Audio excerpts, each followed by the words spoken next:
Yep.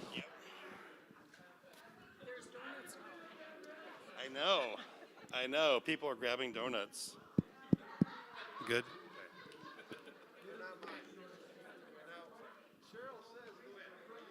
Yes. No, it's true. I think some of the. Yes.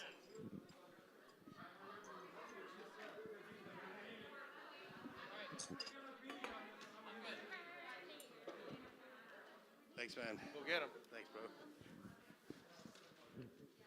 All the cool people are leaving. Hi, man. Hi.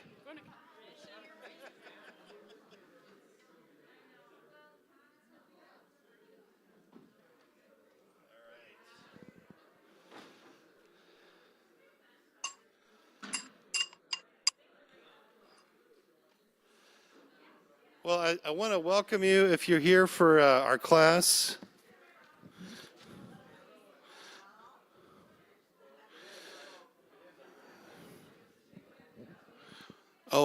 Oh, they're donuts.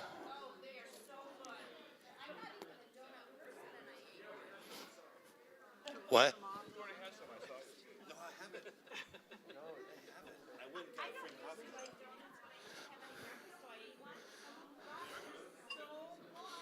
coffee. All right.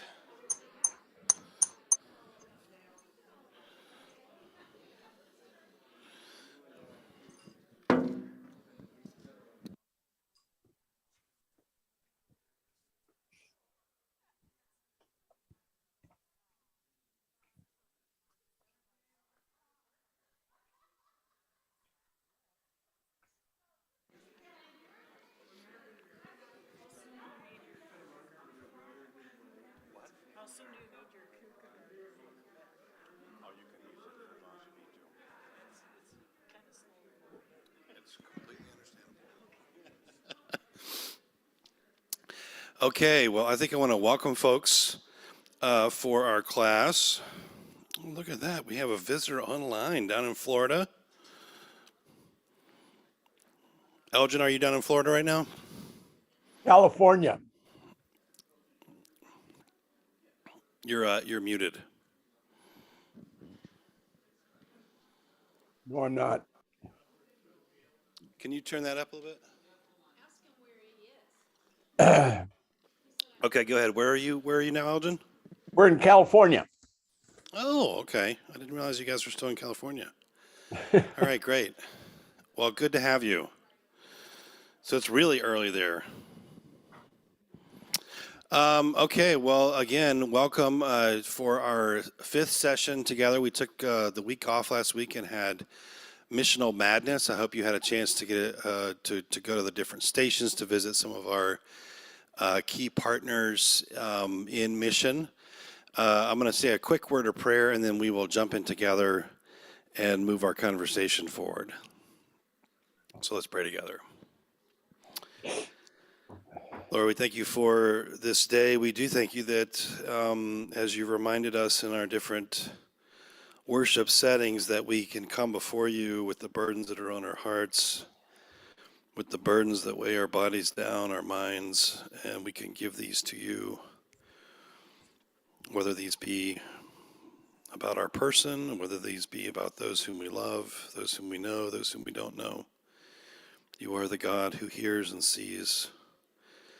You are the God who speaks. So we pray you speak into these situations, and we pray especially now that you be with us as we continue our journey to try to understand what it means to live missionally. In your name, amen. Okay, well, good to see everybody. Welcome back. We had adjusted our start time to 10:50, I believe, because there was no coffee. Now there is coffee, and so I think officially we can say we're going to head back to 11. It will probably be advertised one more day at 10:50, but I think 11 o'clock is more realistic, it seems to me. So there are handouts on the tables, and I'm excited to be able to be here with you to continue our conversation. This is our fifth session together on mission. Crossing the bridge. Actually, let me go ahead and share my screen, and then I'll start with that. Here we go. So crossing the bridge, a closer look at how we live missionally. So what we've been trying to do basically over the last several weeks is to re-plug into the missional spirit that has shaped our community, to recover and kind of reclaim, in a sense, the conviction, I guess, or maybe, I don't know if it's reclaim or not, or if it's just reinvigorate the conviction that part of what it means to be church together, part of what it means to follow after Jesus, in a sense, is to be engaged in something that's beyond ourselves. And that's where sort of this missional conversation kind of opens up for us. And so we've traversed through a couple of sessions that were sort of theological, I suppose we could say, to set the groundwork for what do we mean by mission. And there were a couple of great takeaways I hope that you've taken from that. And number one, and probably the most important, is that we are not the primary agents in whatever it is that we call mission, that rather God is the missionary. God is the one who is engaging the world, who is engaging us, who is changing hearts, etc. So what does that mean? It means that our calling is to try to discern where God is at work and how we can participate in that.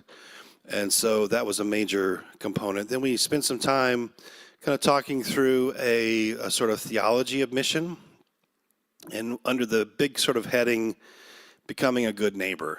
We use that as sort of a way of thinking about, well, what is mission? What could that look like for us? And sort of filled that in a little bit with a sense of extending God's hospitality, learning to live in solidarity with others, and to journey with them or sojourn with them. Then we turned and kind of dove into the history of the transmission of the faith, or the history of mission. And the first couple of sessions of that, so this would be session 3 and session 4, we were able, I think, to organize around a big sort of theme. So the first one was really around the theme of being a pilgrim. And I know that has a certain kind of resonance here at our church because of the colonial connection, the earlier, congregationalism, the Pilgrim fathers, et cetera, and mothers, the fact that there are some rooms in this church that are named after some of those figures. And one of the things I tried to highlight, in a sense, is that certainly in the early life of the church, and what I mean by early is simply pre-modern, basically. So before the 16th century, typically the church is not, church or churches are not using the language of mission, or even its Latin or French or Spanish, equivalents or whatever, but they use other language to describe something that we might say is missional. And one of those really prominent ones is being a pilgrim. So we talk through especially the Irish tradition, because they have a very substantial set of examples of that, right? That they are on pilgrimage. And one of the things I hope that does is to drive home to us, let me maybe back up and kind of put it differently. When you go on a pilgrimage, it's not, this is to use a kind of something that you've probably heard too many times, it's not the destination, right? It's the journey, right? And that really is in some ways the idea, certainly that attended ancient pilgrimage, because the reason you went on pilgrimage was precisely so that you would be changed, as much as anything or anyone else would be changed. And so these early Irish figures talked about what they were doing as they encountered new peoples, as they learned the language, etc., as themselves being on pilgrimage. And so the idea then was to kind of, well, what would that mean if we thought about whatever our missional engagement is through that lens? What would be challenged? What would be enhanced, etc.? And then we turned in week 4, 2 weeks ago, and I can kind of switch here into the presentation because this brings us up to that. Here, oops. Sorry, I needed to turn my thing. I think I had it on, then I turned it off. Here the question or the kind of big concept was translation, right? And I used the work of a very important figure in world Christian studies, the Nigerian scholar Lamin Sana, who was also working with a British scholar, Andrew Walls. And they have done a lot of thinking around this question of translation. And basically, it's the idea of using translation as an overarching lens for talking about what exactly is mission or the transmission of the faith. One of the justifications for that is that you can literally find, dozens and dozens of examples of actual translation work as a part of the sort of day-to-day operations that a missionary type person would engage in. And they began to reflect on this as, well, what if translation, because it means more than just sitting down and translating, it can have so many other connotations. What if we kind of follow that through and utilize that or allow that to be utilized to reconceive what exactly mission is? So we talked a little bit about the theological basis for this. They, Lamin Sana that is, as well as Andrew Walls, argue also that God is really the missionary. And if God is really the missionary, then what does it mean that God is translating? And so they give some excellent examples, rooting it in the incarnation, rooting it in Pentecost. And the overarching takeaway is that when God is engaging us, God is translating God's self. God is coming down to our level. God is becoming one of us, etc., in order for us to understand, to know, to be embraced. And so that's sort of the theological takeaway. Then I highlighted some of the sort of theoretical components that they throw in, that translation requires what they describe, what Sana particularly talks about as field work, but I think we could just call it immersion if we really wanted to. So if we're going to do some kind of missional engagement, in a sense, we need to commit ourselves to immersing ourselves in the world of those to whom we're trying to speak or trying to come alongside of or trying to partner. And that's what field work really refers to. Then there was a couple of other here, the idea that language and culture are elastic. The basic idea there, I think, is that translation, if you are familiar with translation, you know that it's not a one-for-one, equivalency, that something is lost when you translate something, when we're just talking about language here, but something is gained. And but underneath there is a belief that you really can communicate the essence of something, and therefore language and culture are elastic. They're not to be understood as simply being essential. So translation, in other words, is possible, I guess, is another way of thinking about that. Receptivity means, and here, this is a huge component for Sana, in part because he's a scholar. I think I mentioned to you that his actual training in early research is actually in Islamic studies. He's a Nigerian, but he is particularly interested in sub-Saharan Christianity, and so that sort of is the frame area, I think, that kind of is generative for his thinking. And as he looks at the spread of Christianity in the sub-Saharan context, particularly late 19th and especially the 20th century explosion, what he finds is the production and appearance of all, like, just absolutely extraordinary number of different ways of being Christian. And so this raises the question, or I suppose doesn't raise the question, but it sort of emphasizes for Sana that reception of the gospel is almost as important, or maybe just as important, as transmission of it. Because the folks who receive it, they have a certain kind of freedom for what they're going to do with it, how it's going to live in a new way, in a new context. So receptivity, very central.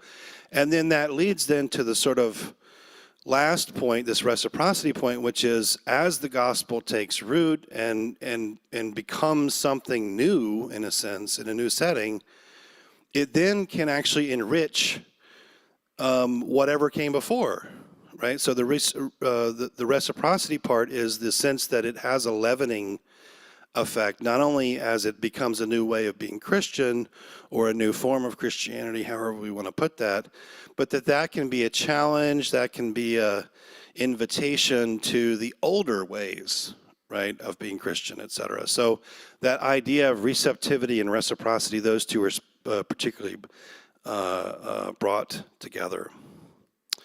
So in light of these kinds of reflections, then Sana suggests that translation really is a great way of thinking overall. And again, as I mentioned before, this was one of the areas where we had a chance to really bring everything around a sort of central idea. We then looked at a couple of historical examples. So we talked about Alopen and the coming of sort of the most, I suppose we should say, the documented coming of Christianity into China in the 7th century, and particularly the document, the Jesus Sutra. And the Jesus Sutra was a document discovered in the, I think it's early 20th, late 19th century, in which whoever it is that wrote it, and they think probably Alopen or those who are associated, so they have a very early date on these documents. Not only are they trying to explain the gospel in a different language, but they actually utilize the thought world. So in the form of a sutra, which is a Buddhist literary form, we also, though, find the use of concepts like karma and other things of that nature in an attempt then to make the gospel intelligible in this new context. So this gives us an interesting example to think about. Then we talked about, what's going on? I'm hitting the backwards button, I'm sorry. Then we talked about the work of Cyril and Methodius, which I felt kind of timely, actually, in part because it was the very beginning of what we know is going on right now over in Ukraine. But Cyril and Methodius are in part responsible for the Cyrillic alphabet, which is the alphabet that much of the Slavic world uses in their, certainly the Russians and Ukrainians, etc. But these are two mission figures, again, not described or called missionaries, but nevertheless, that's kind of what they're doing. And they are working in Slavic lands in Central Europe in around the 9th century. So they're kind of, they both come out of a Greek context. And one of the things that I highlighted here, of course, is that they're doing actual translation work, but that they met with significant resistance in the church. And so this becomes an interesting place where we can pause and think about, our own resistance sometimes to translating the message into other idioms, other ways of thinking, other ways of seeing the world. And then lastly, I asked us to consider the question, it's just like we did with pilgrimage, what if we use translation as a way of talking about whatever missional engagement is going to be? How does that challenge us? How does that open things up, etc.? Excuse me. So that is the itinerary that we've taken so far.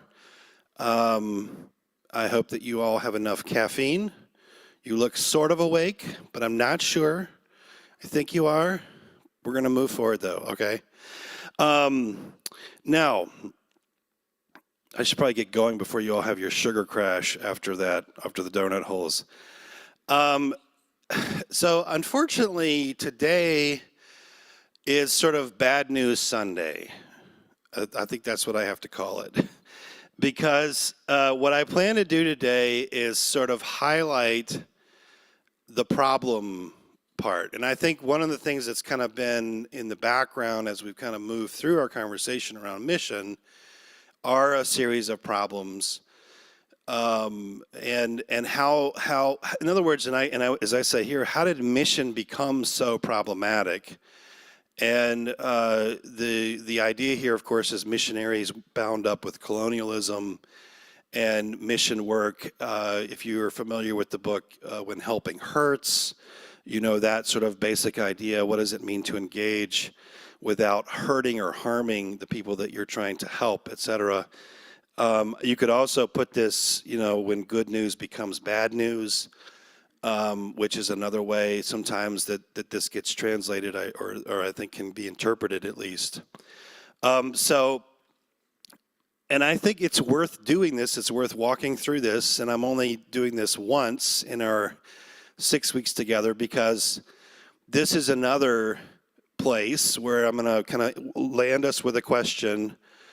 If we take this history seriously, what kinds of lessons will it teach us as we engage ourselves in whatever the missional calling that God has for our church community and for us as individuals? Before I jump in, I do want to make have a couple of caveats here. The first thing is I will highlight a pretty difficult history, and I'm not going to get into as much detail as we did in some of the other places because it can be quite depressing, actually. But I do want to say that not everything that happens during this time period, or even under the aegis of some of the organizations that I'm going to name, is necessarily bad. And I think that has to be kept in mind. It's not all good, and it's not all bad. And I think that's just kind of probably an important thing for life to keep that in mind.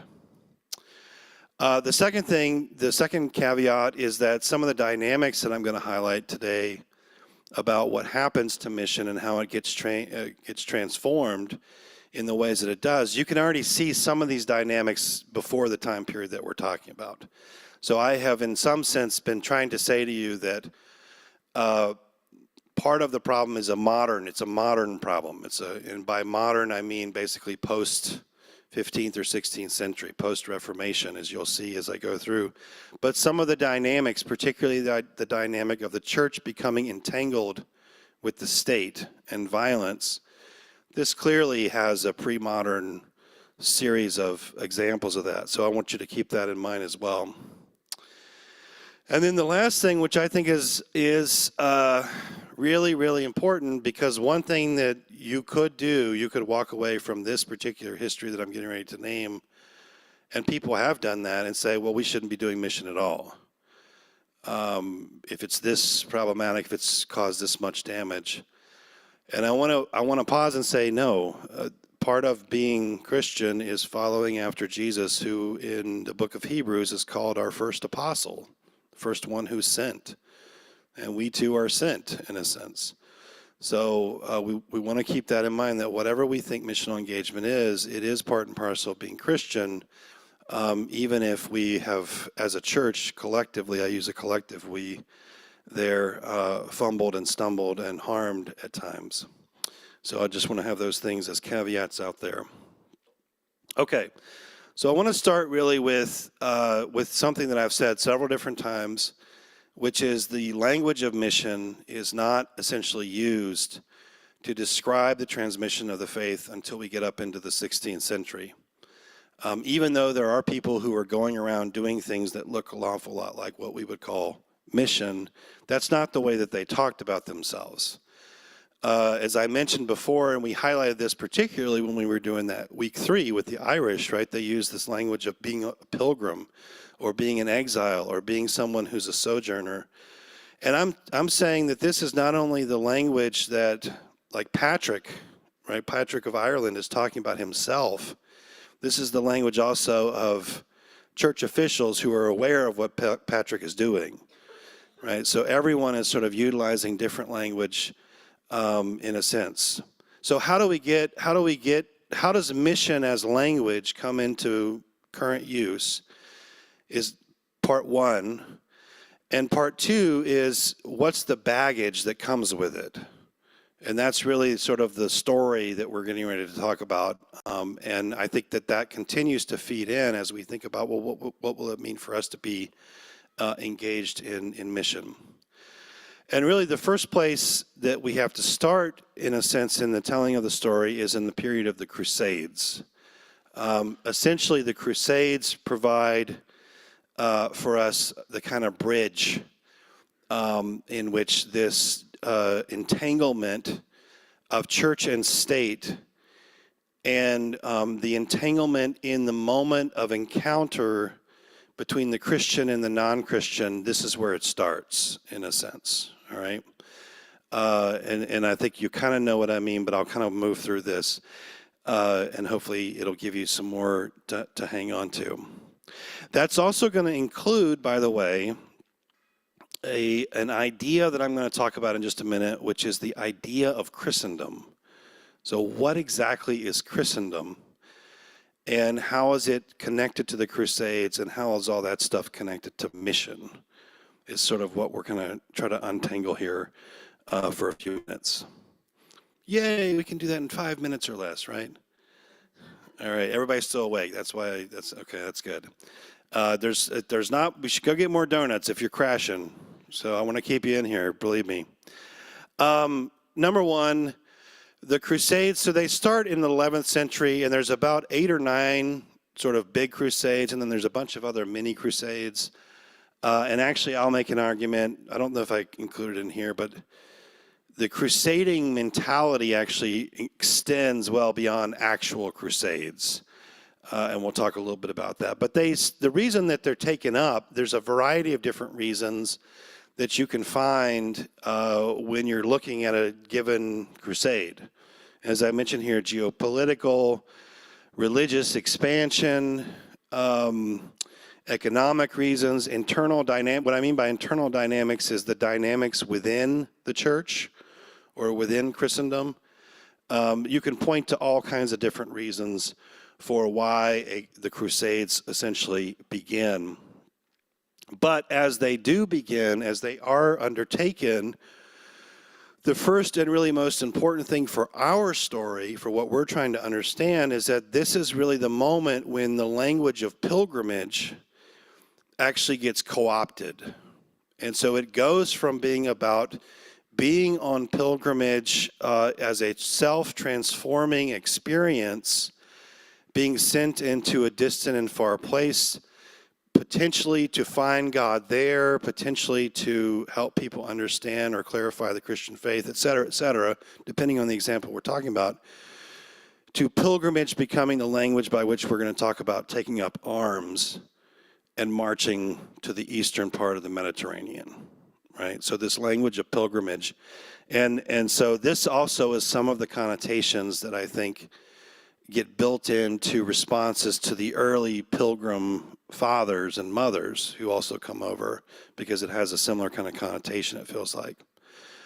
So when does this happen? Well, basically it happens pretty much with the First Crusade. In November of 1095, Pope Urban II preaches an open-air sermon in which he calls for the First Crusade, but he doesn't actually use the language of crusade, because that language winds up only evolving about 50 to 100 years later. Rather, he calls it a holy pilgrimage. But what he means, of course, is taking up arms and marching to set free, quote unquote, the Holy Land. So this is really the place, in a sense, where that happens. And what that means is an entwining of church, of state, and of pilgrimage, and potentially violence together. So this will be, and this will kind of work itself out as we move through. As I mentioned here, again, doesn't describe people as crusaders, actually calls them pilgrims. So utilizing that older language. But this is going to set the groundwork then for moving away from the language of pilgrimage to using the language of mission. Mission also is going to have a concurrent kind of life. All right, so let me stop just for a second for comments. Do you have a, let me, I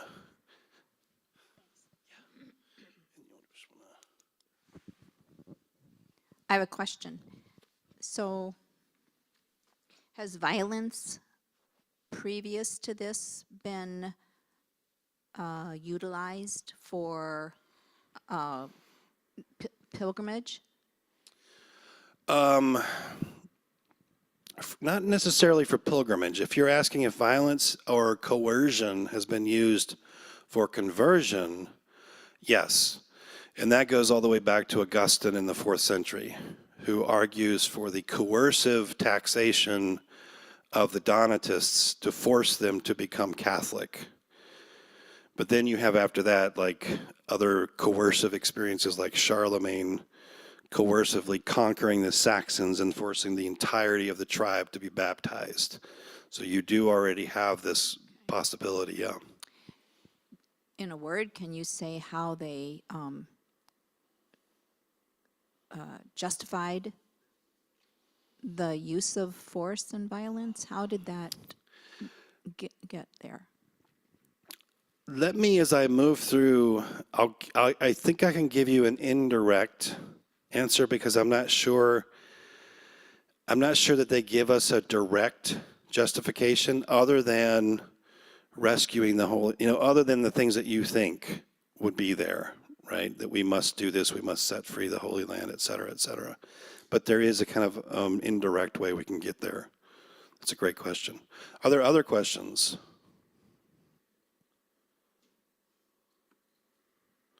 Okay, all right, let me just check our time here. Okay. All right.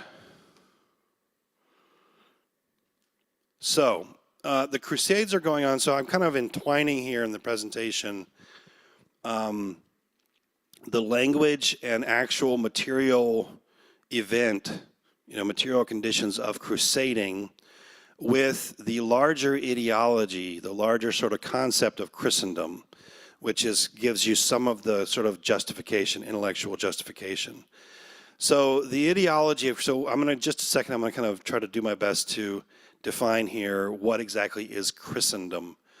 And I'll throw out a little working definition in a sense. The notion of Christendom is not new to this time period, right? We're talking here about the 11th century. It goes back at least as far as Charlemagne in the 9th century. And so Charlemagne is crowned, King Charles the Great in the year 800 of the Holy Roman Empire. And that in some ways is sort of the moment where we see sort of the first iterations or inklings of what Christendom is. Well, what exactly do they mean in some ways by this? And basically Christendom refers to a geographical entity or a geographically circumscribed sort of place dominated by one particular religion.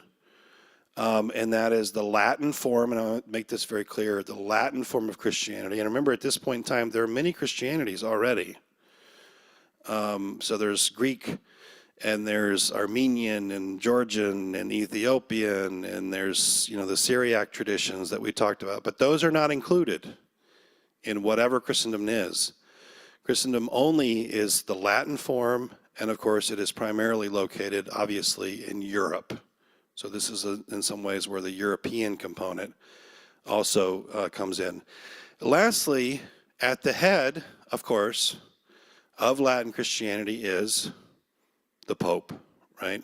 So the Pope and papal ambitions and papal authority are bound up with whatever Christendom is, whether Christendom is an actual thing that we're naming or whether it's an idea that we want to realize. And oftentimes what we find actually is that it's both a reality and an idea that's being pursued. Now, by the time, as I mentioned, it's 9th century is really when we hear the first inklings. By the time, though, that we get up into this period that we're talking about, people are, and by people I mean people in power, are talking about Christendom a lot. This language is actually being used. And it does several different things. Number one, it creates a definition, right? If you have Christendom, then you have it vis-a-vis what's not Christendom. And so you have a kind of us versus them mentality, right? We are Christendom, and whatever is not within that geographical boundary is not. And so how are we going to navigate that? Now, never mind, of course, that Christendom itself is already, in some sense, genuinely and really pluralistic, even if they don't want to recognize that pluralism. And what do I mean by that? I mean that there are Jews living in Europe. I mean that there are quote unquote heretics that live in Europe, that live in Christendom, that they're, et cetera. And so there's a constant effort also around this time to purify and basically under the language of reform, this is also taking place. So this bounded territory with us and them borders, bound up with the creation of Europe. So this is kind of the time when Europe as an idea is starting to be floated. And that idea, again, only works if it's placed in contradistinction to that which is not Europe, right? And as I mentioned here, it takes on a notion eventually of limitlessness. Now, what I mean by that is that we begin with Christendom referring to a very specific geopolitical space, and by the time we get up to about the 15th century, so the 1400s, the popes are talking about Christendom as something that must be spread across the entire face of the earth. The whole of the earth must become Christendom. So the whole of the earth must be Christianized, Latinized, and Europeanized is sort of the idea. That's the way it winds up working out. And again, we're talking about Christendom, right? We're talking about the sort of kingdom of Christianity, but we're not including all Christianities, right? So that's very important to kind of keep in mind. So what are the Crusades then? In some sense, when we see the Crusades through the lens of Christendom and the ideology of Christendom, the Crusades, in a sense, are the first attempt at expanding the boundaries and borders of Christendom, of planting it somewhere else. And really, in a way, the Crusades marked the first attempts at European colonization, which will eventually shape and form the story of colonialism and imperialism that we're all kind of familiar with, unfortunately. So the Crusades are not an attempt to convert non-Christians so much as they are an attempt at extending or expanding the boundaries and really authority of the Pope, and bringing people to subjection underneath that authority, all right? So you're going to bring others like Muslims, Jews, pagans, and other Christians, because they would be considered defective. They have to now be brought under the power and authority of the Pope. And this is why you can have events like the sacking of Constantinople by the Western Crusaders, et cetera, in the fourth or fifth Crusade. There's a variety of reasons why that happened, but the way that it was received and interpreted by the Pope was that it became an interesting and unique opportunity for the Pope to now install his own bishop in the city of Constantinople to assert, again, papal supremacy, right? So you still get the idea of expanding and bringing everyone to subjection and under the heel of the Pope. And this is especially seen with The First Crusade, which, and if we're going to use the language of success, which obviously is pretty problematic here, we want to put it in scare quotes, the founding of a series of kingdoms in the eastern part of the Mediterranean, right? So the Kingdom of Jerusalem is one. The Kingdom of Acre is another. There's a couple of other places. And these are called the Crusader Kingdoms. And basically, these are the first European colonies, as I mentioned earlier, in terms of modern European colonialism. And the purpose for them, it is not the conversion of the natives in those places. It is very much the opposite. Rather, their subjection, elimination. If they do convert, maybe we'll believe them, or maybe we'll subject them to the Inquisition to see if they're really truly Christian. The belief, yeah, so this is why this is Bad News Sunday. I can see people like, oh my gosh. Yeah, this is it. This is part of it. This is a part of it. Part of the story. The belief, why do you pursue this? So this is kind of the justification of the question. Well, you don't just pursue it for like naked greed or extension of power. You pursue it in some ways because there's a religious belief. I can't really get into the background of this, though. If you want to talk to me about it, I'll be happy to talk for hours about it with you. But there was this sort of belief that if once Christendom really spreads around the face of the earth, that will begin heaven on earth. So there's a real, genuine belief that this has God's divine blessing, and that it's going to result in what was at times called a Sabbath age, depending, of course, again, on who you're reading. Okay, so that's kind of background in some ways. Now I want to shift then really to and I'm going to really offer to you kind of two, again, little historical examples of some of what we're talking about in order to kind of get clear on this. And I think I've mentioned this before a few times, but the first use of mission language to describe mission work is by the Jesuits. Or the Society of Jesus. This is a Catholic organization, monastic movement founded by Ignatius of Loyola. And I want to get into this. And I want to, before I get into describing what the Jesuits were doing or how they were conceiving of themselves, or certainly how the Pope conceived of how he was going to use them, I want to offer you a little bit of background so you can understand why did things turn out this way exactly. And there's a couple of different pieces that I think are helpful here. Remember, we're just trying to do a little bit of a sketch. And precisely the idea is, what is knowing about this history? How will this also inform and shape what it means for us to do mission or not? Right? What kind of lessons can we learn here?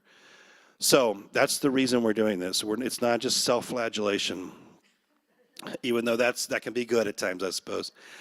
Okay, so there's a couple of pieces of background. One of them is what's known as the Iberian Reconquista. So Iberia, of course, is the peninsula where, at the end of the European peninsula, which is basically what Europe is for the most part, where you find Spain and Portugal. So that's Iberia.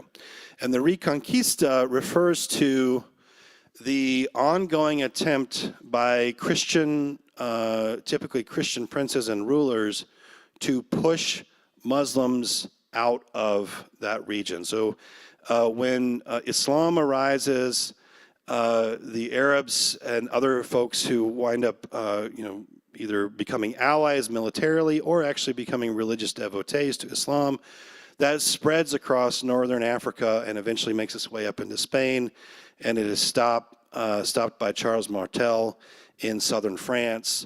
And ever since then, and that's happening in the 8th century, so I think it's like 781 or something is the battle. Ever since then, there have been attempts then by these Christian kingdoms, particularly in the north, to push folks who were called the Moors or the Saracens. Those were the language that they would have used, which are not necessarily appropriate, but that's the way it was used historically, to push them out, right? This is going on then since the 8th century, but it really picks up steam in the 12th century. So around the same time that we're starting to hear about crusading, a similar crusade literally is happening inside of Europe, which is the way you could describe the Reconquista. And this comes really to a conclusion in a very fateful year, 1492, right? The year that Columbus sails and, et cetera. That is the year when the last of the Muslim kingdoms is pushed out of Granada. Okay, so this is going on in the background. It is very definitely a specifically anti-Muslim project. I think I've already kind of framed that for you. And very importantly, it is a expression of this entwining of church and state in a common project, which has religious, kind of ideological elements to it. We want these people to be Catholicized, Christianized, become Latin to a certain extent, as well as, of course, statecraft and military, right? So if they won't respond and they won't become Christian, we're going to have to kill them out of, basically kill them or run them out. At the same time that that's happening, there are a series of papal documents, and this is the other big piece that I want to highlight for you, because what this does is it sets up the conditions that make the Jesuits an interesting instrument for the Pope. So a series of papal bulls, and papal bulls are basically papal pronouncements, are issued in the 14th and 15th centuries. So these are the 13 and 1400s. And they provide the theological underpinnings, not only for the Reconquista, but they actually, this is actually where you can find some of the earliest theological ideas for what Spain and Portugal will do in the quote-unquote New World, including the Doctrine of Discovery, which we've talked about before in our community. So it justifies the subjugation of native populations, and I've got actually a quote for you from one of these in just a second. And there really are kind of two very, very significant ones that are part of the background. So one of them is known as Romanus Pontifex, and it's first proclaimed in 1436, but then it's kind of reissued with slight changes all the way up to 1455. And basically it's trying to navigate the church's interest between the power of Portugal and the power of Spain as they're kind of reconquering Iberia, but also simultaneously as they are beginning to expand beyond that. So out into the Eastern Atlantic, they're discovering islands with people living on them that they didn't know existed. And then they're going down the coast of East Africa. It's like Henry the Navigator, et cetera. So this is attempts to sort of navigate who should be in charge there, what's the church's role, et cetera. And you find then this really astonishing passage in Romanus Pontifex that reads as follows, that the Pope gives full and free permission to King Alfonso, this is the Portuguese king, to invade, search out, capture, conquer, and subjugate all Saracens, so those are the Muslims, and pagans whatsoever, and here's the kind of kicker, and other enemies of Christ. How do you discern that? Well, that's kind of probably, that might be up to you, I don't know. Wherever they exist, not just on the Iberian Peninsula, but wherever they exist, together with their kingdoms, duchies, principalities, lordships, possessions, and whatever goods, movable and immovable, which may be held and possessed by them. And here, listen to this. And to bring their persons into perpetual slavery, and to appropriate, and turn to the use and profit of themselves. Like that, if you want to know the ideological underpinnings of the Atlantic slave trade, you're looking at one of the key documents. And their successors, the kingdoms, duchies, counties, principalities, lordships, possessions, and goods of these people. Okay? The other thing in this, aside from the shock, in a sense, of this, and you can kind of hear the sort of theological and other power elements, is particularly in this one, the Romanus Pontifex. I think probably the difference is actually between the different versions has to do with this. the church actually provides specific direction for where it should be involved in this work. So it should be involved in establishing churches here, in working with this particular people group there, et cetera, et cetera. So Christianizing is key to this, as well as Latinizing. Latinizing here, I'm specifically referring to the Iberian element. The second key document, which is very, very similar, but this, of course, look at the date, 1493, so this is post-Columbus, is now an attempt to navigate between Portugal and Spain, but now, of course, the map is a lot bigger. And so that's, and essentially, if you looked at the Romanus Pontifex, you would find the Catholic churches, especially on the side of Portugal. And if you look at the second one, you find they're particularly on the side of the Spanish. So there's sort of a change that's happened. But the really important point, aside from all that detail, is that in this one, the church doesn't give any specific directions. Rather, they indicate that they hope that they will be a partner in the conquering and colonizing that's going to be going on. Basically, they cede authority for any kind of Christianization to the crown of Portugal and the crown of Spain, is the idea, all right?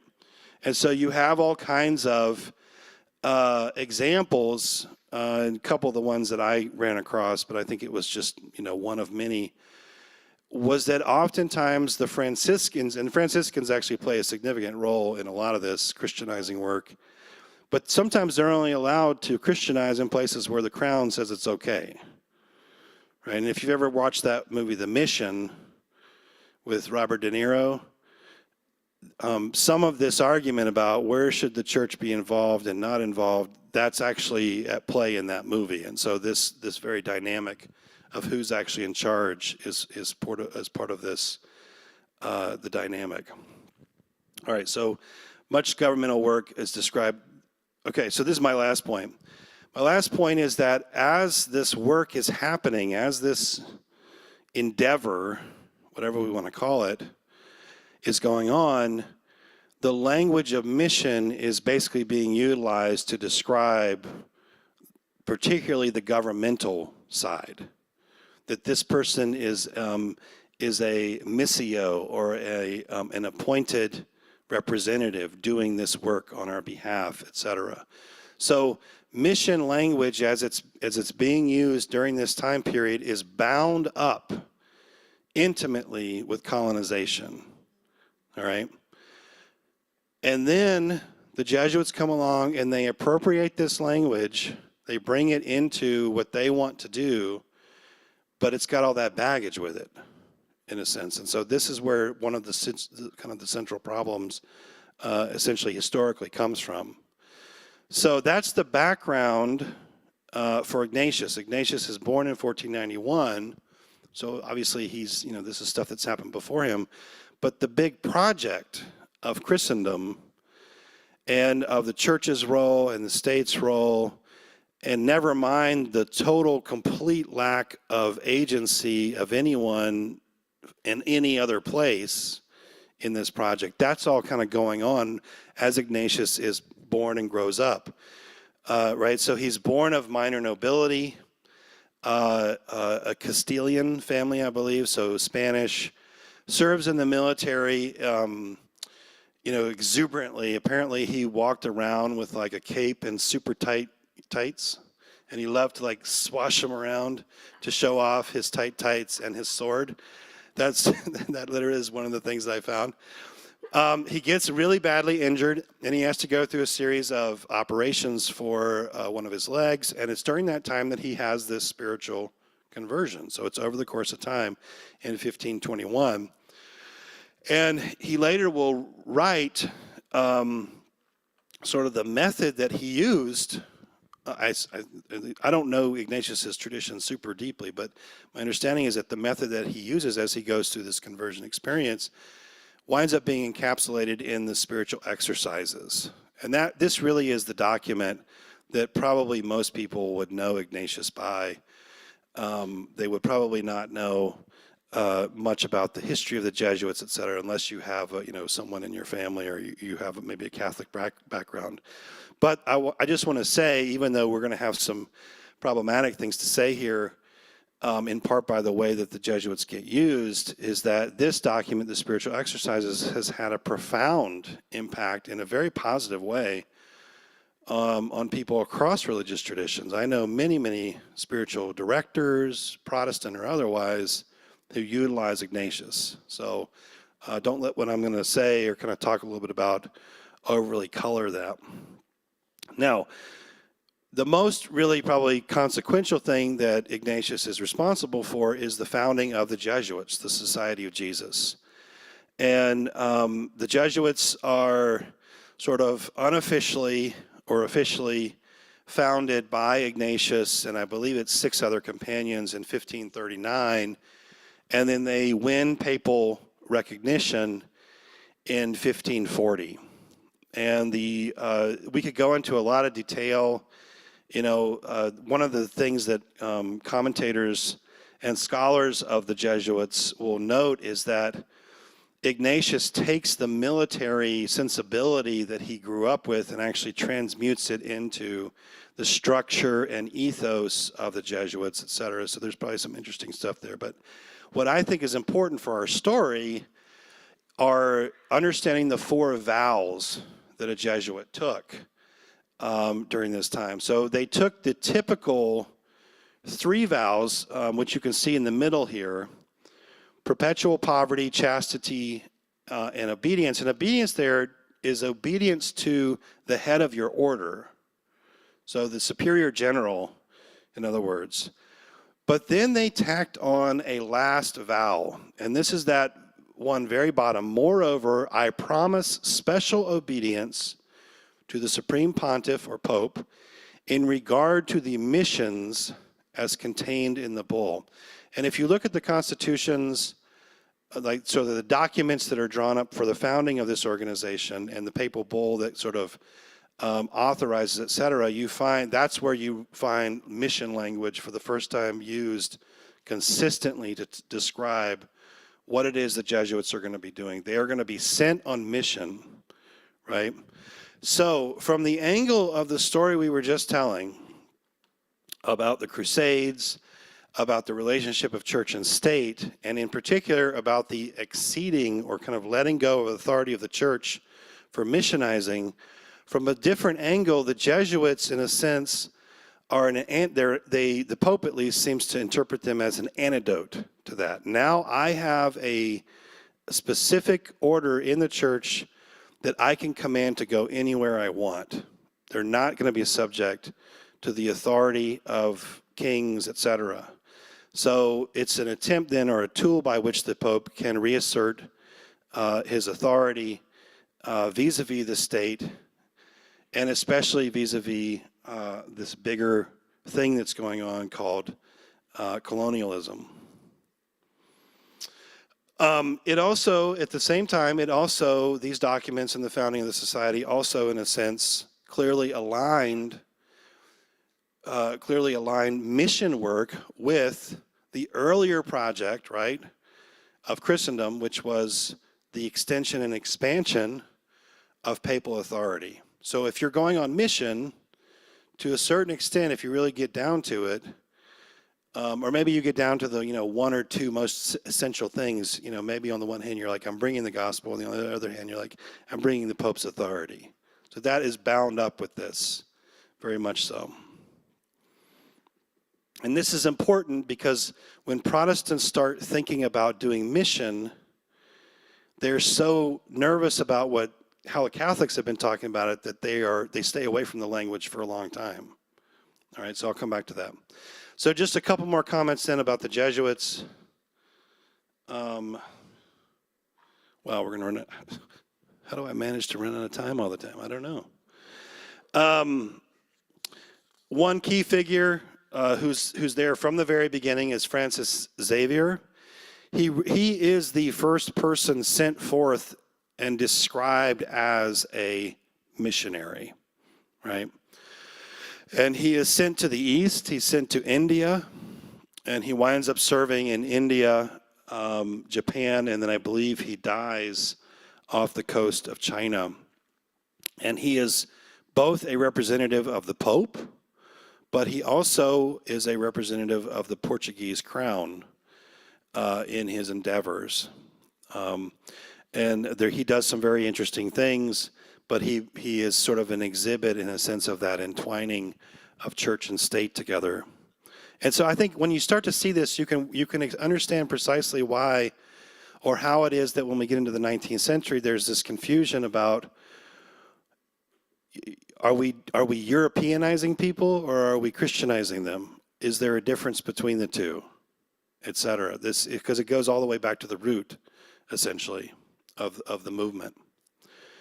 One of the things that the Jesuits did do that I think is really interesting that I'm going to revisit next week is this notion of cultural accommodation. They called it cultural accommodation. We would probably call it something like contextualization or indigenization. And that is the more than happy to accommodate to certain practices or mores. And really the earliest example that we see of this is Matteo Ricci.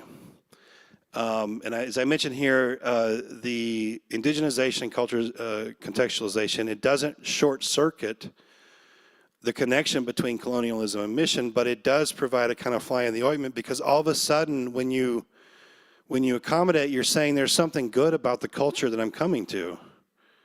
And that flies in the face of some of the basic logic of colonialism, right? Which says that no, you have to become like us, essentially. So it doesn't short circuit it, but it does at least raise some interesting things. So Matteo Ricci becomes interesting in a sense because he gets involved in translation work, but he winds up translating Confucius into Latin. And then the real accommodation happens when he starts to dress as a Mandarin and he grows out his beard. And he gets into a lot of trouble for this, has a lot of flack. And the Jesuit order has to actually defend him and will in fact come under serious controversy with the Pope and other Catholic officials. And you will find actually that this is the case if you look at almost any mission history. The people in the center who do the sending out are usually operating within this Christendom logic, but the people who go out into the field, when they get there, they find that doesn't work. And they start doing stuff that troubles the people back at home.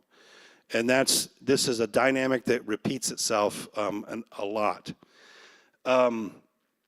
Matteo Ricci was very pro-Confucian, but he was very anti-Buddhist. So it shows you that there's some nuance in what he's willing to accept or not accept, et cetera. What he was trying to do, whether he was successful or not is an open question, was to find the basis for a truly Chinese Christianity, right? That the Chinese did not need to become European, rather Christianity needed to become Chinese.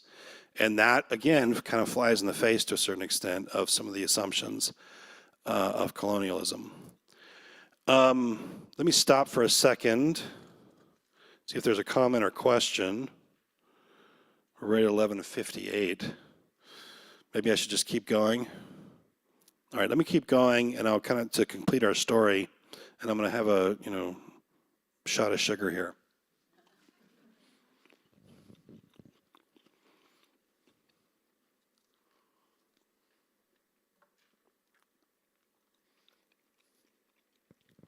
Okay.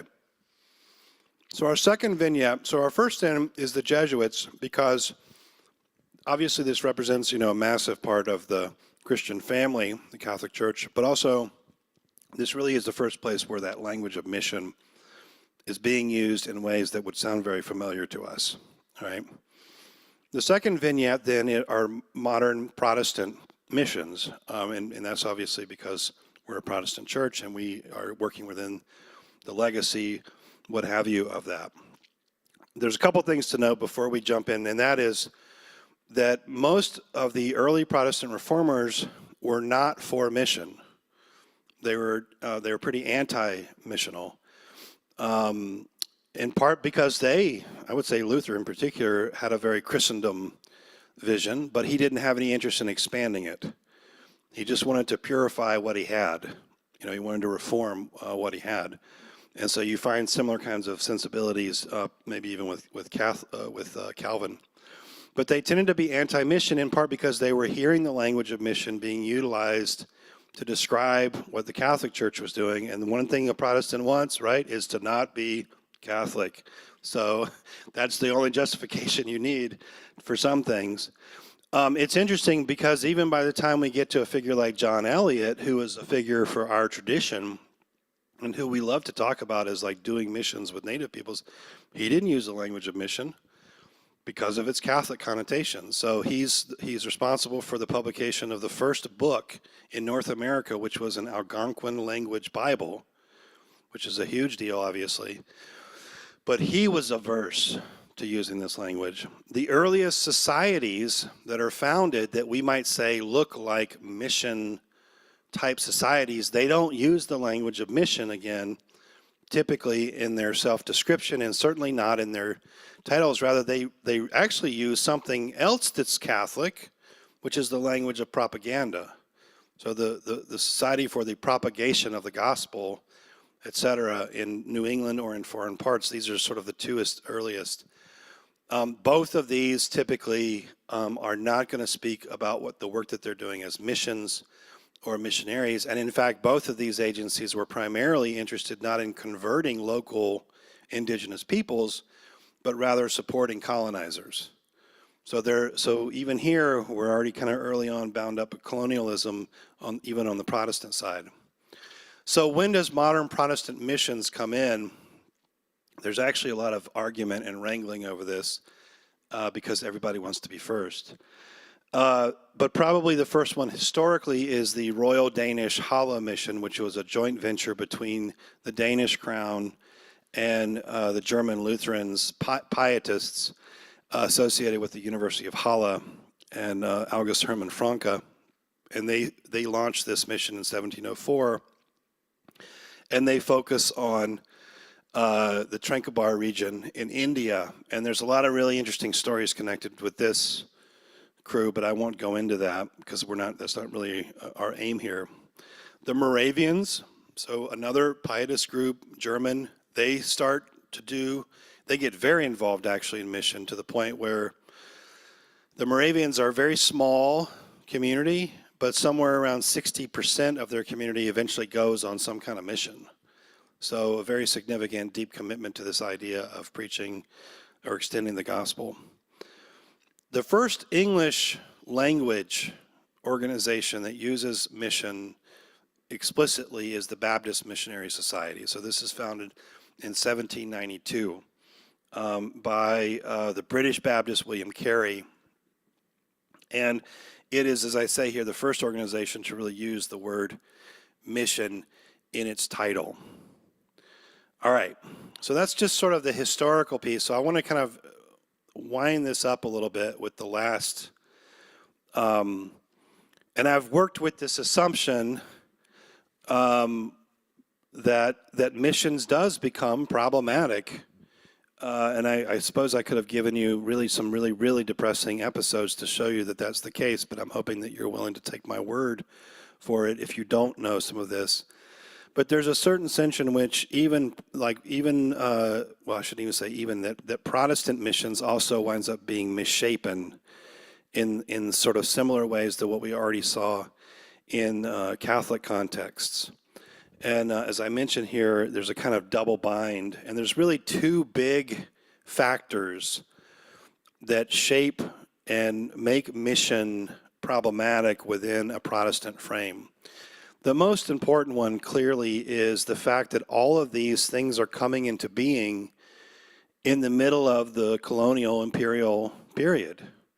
So the big thing, right, that's going on from all kinds of different directions, whether we're talking about from above or below, all the dynamics move in this direction. And so being able to resist it, or maybe even be cognizant that it might be a problem, right, is an open question.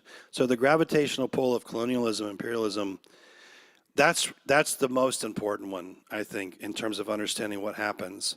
So all of these earliest endeavors, including the Baptist, Missionary Society, including other missionary societies, they wind up getting entwined in one way or another with a bigger assumption that mission work is, on the one hand, maybe the gospel, on the other hand, making them European in one form or another. So civilizing, Europeanizing goes hand in hand typically. Not all the time, but typically, and I use that language deliberately. I do want to add a important note here, and that is that we can make that big, broad blanket statement, but you can also find all kinds of really interesting singular examples where missionaries were like, I'm not doing that. Like I said, oftentimes the people in the center send them out with that assumption, but when the missionary gets into the field and they meet the people and they fall in love with them and their culture, etc., they take a different direction, and they will wind up getting themselves in trouble with folks back home. So as I say here, missionary relations with colonial powers are deeply complicated, with lots of examples of missionary agents rejecting colonial oversight and sometimes working against colonial aims. And certainly this happens and winds up getting refracted through that relationship with their home sending agency. So the gravitational pull of colonialism is most important. The second most important is the Voluntary Society. This is also the period of the creation of the Voluntary Society, which is a great thing because that was a vehicle that enabled a lot of people to get involved in stuff that otherwise might not have been involved. But in the case of Protestant missions, most missionary societies, not all of them, but most of them, when they're founded, they are not under direct ecclesiastical authority. And I think what this winds up doing in the long haul is making mission something that is essentially an external facing thing that doesn't have a lot to do with what we are as church. Right? Mission, in other words, is not integral and essential, and in fact, it's so not integral and essential to the life of the church that we can actually outsource it to some other organization and they can go and do it. We can get involved, but it doesn't necessarily have to be essential to our life. So that's the second area. The last sub-theme is the theme of denominationalism, which I would say is sort of a soft Protestant version of the problem that we talked about earlier, which is the replication of Catholic authority in other places. So what does a Lutheran minister or missionary want to do when they go to Madagascar? They want to found a Lutheran church, right? Et cetera. And so the replication, in other words, of the conflicts of Europe then get exported around the world. Never mind that the rest of the world doesn't really care about the issues that they're arguing about necessarily. So this then also feeds into the notion that mission is actually properly the work of the church and not God's work. Right? So that's the issue there, and if we had time, we could kind of develop this a little bit more. All right, everybody's been super patient. I do have some at the same times. These are sort of some of the good news, I guess, parts, right? That Protestant mission agencies become the primary venue by which women start to get engaged and argue for the authority that they should have already had. This is the place where you see the revival, not the first attempts, but certainly the revival of vernacular translation among these agencies. You have stated concern and attempts to empower indigenous leadership. And then, of course, the power of receiving communities becomes evident, particularly as we move into the 20th century, when different forms of the church kind of explode and show up. So the last two questions that I had, again, I already kind of stated them at the beginning, and that is simply, if we're going to take the remarkable examples of people like Patrick of Ireland, and we're going to think with that, or we're going to think with Alapin, we also need to think with some of this. And what I mean by that is, what can we learn? What lessons can we learn from this, from these more negative elements, right? What do we need to interrogate about our assumptions when we are engaging other communities, or when we're doing whatever missional engagement looks like, whether it looks like preaching or whether it really, which I think is the dominant one that I hear here, service, right? We want to help serve, we want to get engaged in that way. So I think this also gives us a place where we need to think about that. Okay. All right, only 10 minutes over. Pretty great, thank you. Let me stop for a second and see if there's some comments or questions. I would love some kind of response. Okay, got a couple over here.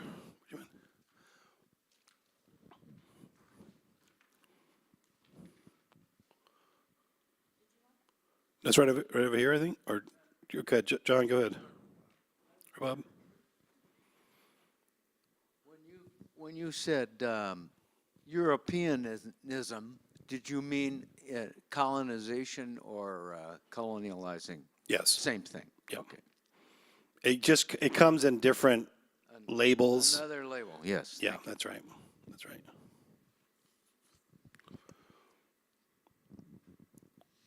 So, what were the scriptural rationalizations for the crusade? Or was it all the man-made edicts that got put out? Or, I mean, they must have had, did they rely on scripture to decide, yeah, we got to go conquer the world? I am not enough of a historian of the Crusades to say exactly what the scriptural warrants used were. But I can say, for instance, just based on the class I taught on Congregationalism, for instance, that the way that early Congregationalists understood the relationship with native peoples was that they saw them as Canaanites. And they used the whole notion of Israel cleansing Canaan as, you know, they would oftentimes refer to those stories in the book of Joshua in particular. So my point in saying that is that even though I don't know precisely, I'm absolutely certain that you can find texts that will justify these kind of things. But they probably typically came from those Old Testament stories, though. Beyond that, I'm pure conjecture. You pass over to Dave.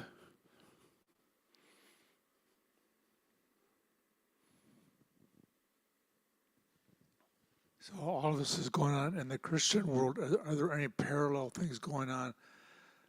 Maybe you've made the connection to what's going on politically with, you know, but are there economic or other kinds of things that are parallel, that have a parallel history? In other places? Or even within these places? Can you help me? Well, I mean, this assumes that the world is the church and the political realms of the church is operating on its own. I'm just wondering if there are other influences that are parallel to that. To the ideas that we're talking about here?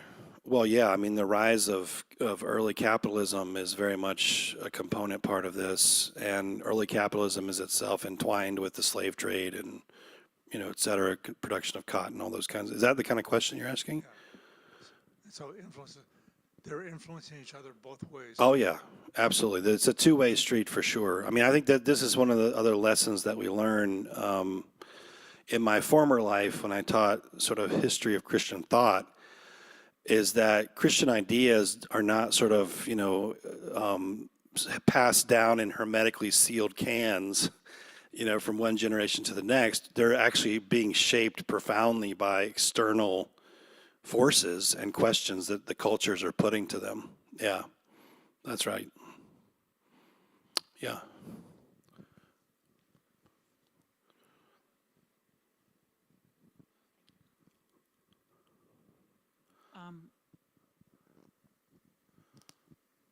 Is this on now? Yeah. Are you saying then that God is no longer going to call someone to go somewhere to preach like he did for Paul or Philip to go meet that? No, I'm saying the exact opposite.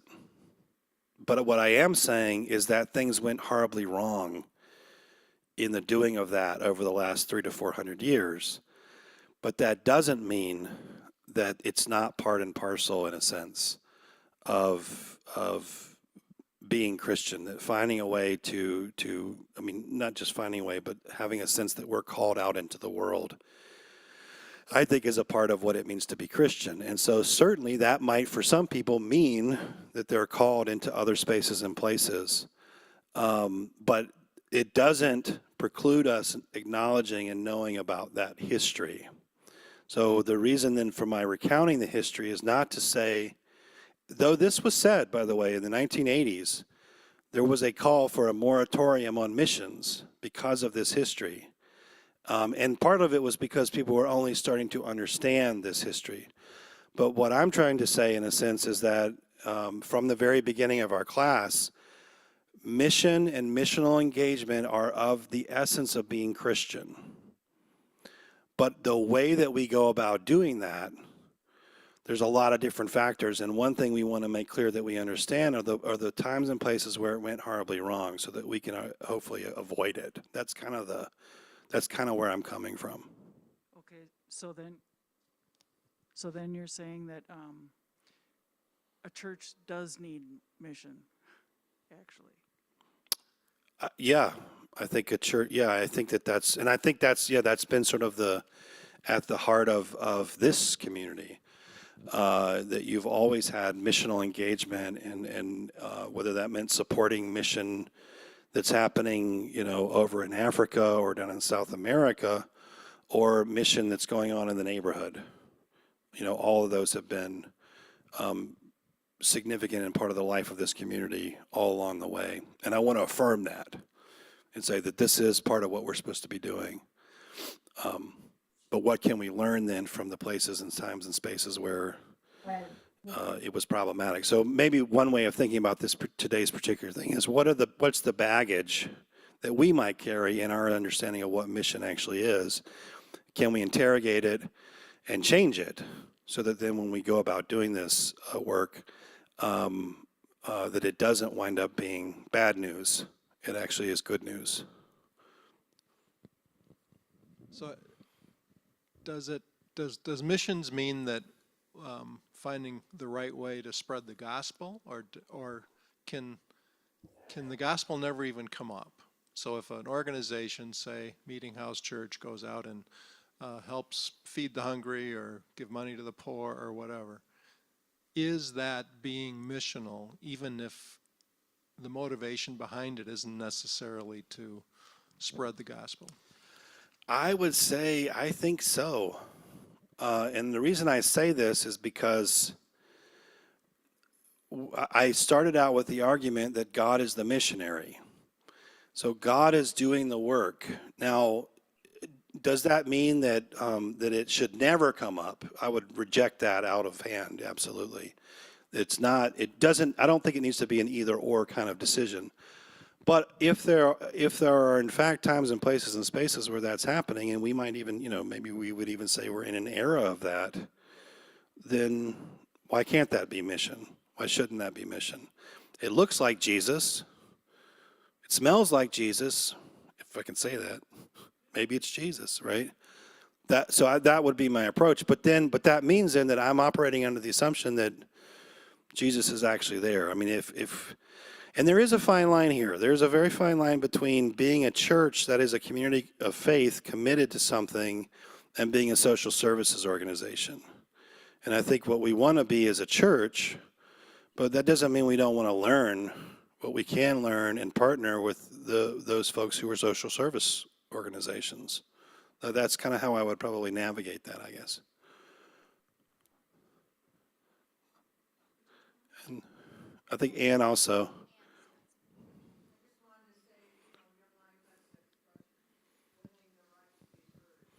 Yeah, winning the right to be heard. Which that's come up several times for us as we've gone through, and I really like that as a shorthand for everything we've been talking about, really. I mean, almost all the classes. Maybe I should have just had Young Life come in. And then yeah. But I love that as a kind of guiding principle. Yeah. Janet? I feel like I've got all these tears just ready to come because this is so heartbreaking. And I think when I see the aggression in Ukraine, in my mind, it all comes together for someone.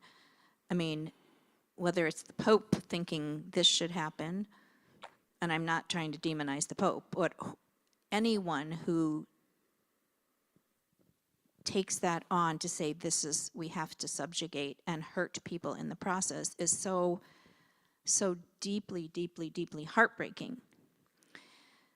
That's just a comment. It triggers for me thinking about aggression and how we get so incredibly mixed up, and the deep, deep, deep need to be quiet with the Holy Spirit, because in our own minds we get mixed up, in our own minds we get aggressive about this, that, or the other. I mean, that's human nature. But the other thing, in the discussion of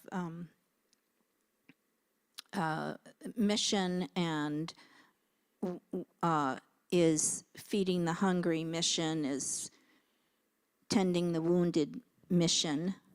I so agree with what everybody said, because, in the, the hierarchy of needs, you're not going to tell somebody about, well, you can tell somebody about Jesus while you tend to their wounds. Or you could be profoundly manipulative, like some people are, which is like, Right. you have to stay around for the worship service to get a bowl of soup. Or a donut. But you have to go to church first before you get your donut. But I think, I know, I can only speak for myself, that I get so excited if I can speak to someone about that through Jesus Christ, you get to have a personal relationship with God. And to be able to speak those words and bring someone into a realization that, oh my gosh, I get to have a relationship with God himself, is such a enlightening, massive conversion, truly, that I love being able to speak it also. I've done so much social service, and my professional work was social service, so to speak, of nursing.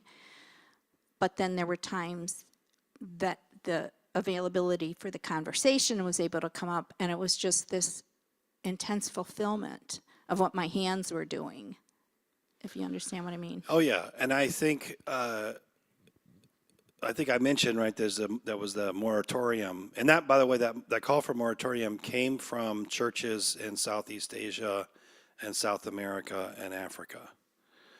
So the receiving end of the Western missionary colonial, they were saying, stop what you're doing.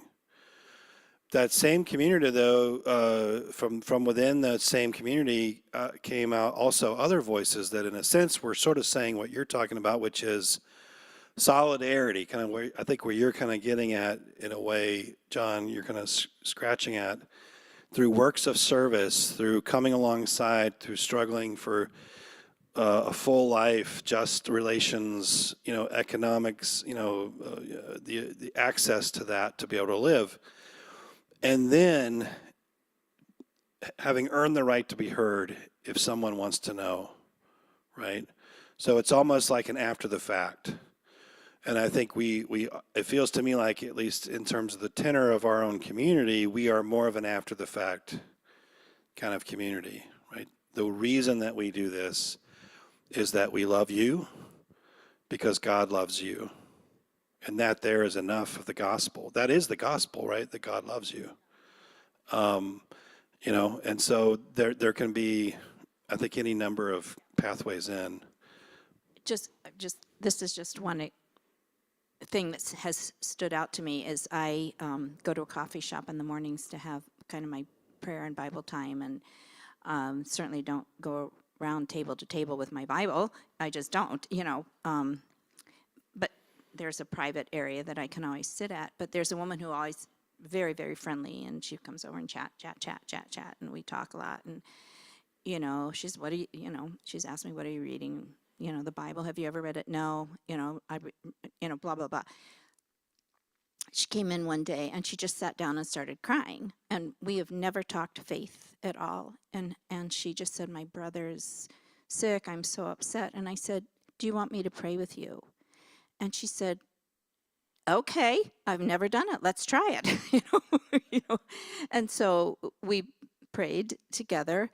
And I asked in the weeks to come, how's your brother? And blah, blah, blah, and we still chat. And there's, she's, all that to say is there's been a relationship started that we've never talked about Christ yet, but it's very clear that there's a relationship that has started, and I can't tell you how excited I am about it. I know I want to close this. I wanted to make one last comment, which is alongside of our deep conviction of a world come of age, of trying to speak in a language, and by speak I mean both word and deed, that others understand, is also the necessity to realize that we also live in a world of many gods. I know we operate scientifically as if there was nothing, but the way you organize your life shows that you have many gods. You have many things vying for your loyalty and your allegiance. And to me, that would be the reason to bring up the name of Jesus, not as a kind of religious figure, but as someone who lived a certain kind of life, right? A life that was faithful unto death, a life that cared for the poor, a life that stood with the outsider. And that would be the reason why I would want to speak to, I would want to say this is God embodied. And so I think there has to be a place for actually enunciating that and speaking that, in part because without speaking it, other voices are going to speak too. So we live in a world of many gods, and I think the sooner we actually allow that truth to sink in, I think the better off we'll be, and that might also shape the way we think about a missional engagement. Okay, man. Whew. Lord, thank you for this time, and thank you for this community and the tough but also energizing set of questions about what does it mean for us to follow you in this world. Help us to wrestle with that as a community and as individuals. Be with us now as we go forth in your name. Amen.